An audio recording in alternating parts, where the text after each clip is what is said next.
Hello guys, அஸ்ஸலாமு அலைக்கும். இன்றைக்கி ஒரு குட்டி ரெசிபி பார்க்கலாமா? உங்கள் வீட்டில் யாரெல்லாம் சுண்டைக்காய் சாப்பிடாமல் இருக்காங்களோ அவங்களுக்கு இந்த சுண்டைக்காய் துவையலை ரெடி பண்ணி கொடுங்க. 1 கப் அளவுக்கு சுண்டைக்காய் கிரைண்ட் பண்ணி 2 பல்ஸ் போட்டு எடுத்துக்கோங்க. இல்லைனா இடித்து சேர்க்குறா இருந்தாலும் சேர்த்துக்கலாம். வானலில் 1/2 கப் அளவுக்கு உளுந்து, 2 டேபிள் ஸ்பூன் மல்லி, 1 டேபிள் ஸ்பூன் சீரகம், 10 பல் பூண்டு, காஞ்ச மிளகா உங்கள் காரத்துக்கு ஏற்ப எடுத்துக்கோங்க.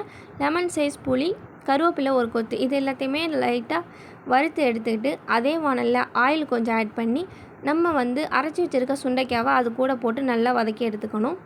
நெக்ஸ்ட் பார்த்திங்க அப்படின்னா நம்ம வறுத்து வச்சுருக்க எல்லாத்தையுமே மிக்ஸி ஜாரில் ஆட் பண்ணி நல்லா பொடியாக அரைச்சி எடுத்துக்கோங்க.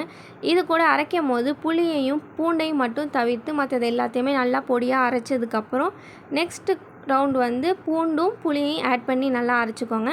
அதையுமே அரைச்சதுக்கப்புறம் நம்ம வதக்கி வச்சுருக்க சுண்டைக்காவை அது கூட போட்டு இன்னும் நல்லா பேஸ்ட் மாதிரி அரைச்சிட்டிங்க அப்படின்னா துவையல் ரெடி ஆகிடும். இந்த மாதிரி வீடியோஸ் எல்லாமே நீங்கள் பார்க்கணும் அப்படின்னா என்னுடைய சேனலை சப்ஸ்கிரைப் பண்ணிக்கோங்க. என்னுடைய இன்ஸ்டா பேஜை நீங்கள் ஃபாலோ பண்ணாமல் இருந்தீங்கன்னா அதையும் நீங்கள் ஃபாலோ பண்ணிவிட்டு எனக்கு சப்போர்ட் பண்ணுங்கள்.